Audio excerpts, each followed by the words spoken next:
بسم اللہ الرحمن الرحیم۔ ایک کنجوس کے گھر کوئی مہمان آیا۔ اس نے اپنے بیٹے سے کہا کہ آدھا کلو عمدہ قسم کا گوشت لے کر آؤ۔ اس کا بیٹا بازار گیا اور کافی دیر بعد خالی لوٹ آیا۔ کنجوس باپ نے پوچھا، گوشت کہاں ہے؟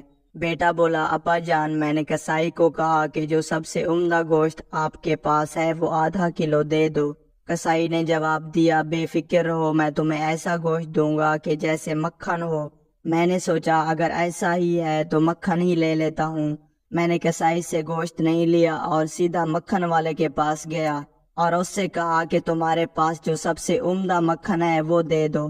مکھن والے نے جواب دیا، بے فکر رہو، میں تمہیں ایسا مکھن دوں گا جیسے شہد ہو۔ میں نے سوچا کہ اگر ایسا ہی ہے تو پھر شہد ہی خرید لوں۔ پھر میں شہد والے کے پاس گیا اور اس سے کہا کہ تمہارے پاس جو سب سے عمدہ شہد ہے وہ مجھے دے دو۔ شہد والے نے جواب دیا، بے فکر رہو، میں تمہیں ایسا شہد دوں گا گویا کہ بالکل صاف شفاف پانی ہو۔ میں نے سوچا اگر یہی قصہ ہے تو پھر پانی گھر میں ہی موجود ہے، اس لیے میں خالی ہاتھ واپس آ گیا۔ کنجوس باپ کہنے لگا، واہ بیٹے، یہ تو تم نے بہت عقل مندی سے کام لیا، مگر ایک نقصان پھر بھی کر دیا ہے، وہ یہ کہ ایک دکان سے دوسری دکان تک جاتے ہوئے تمہارے جوتے گھس گئے ہوں گے۔ بیٹا بولا، نہیں ابا جان، ایسا نہیں ہے، میں تو مہمان کی چپل پہن کر گیا تھا، اس لیے کوئی نقصان نہیں ہوا۔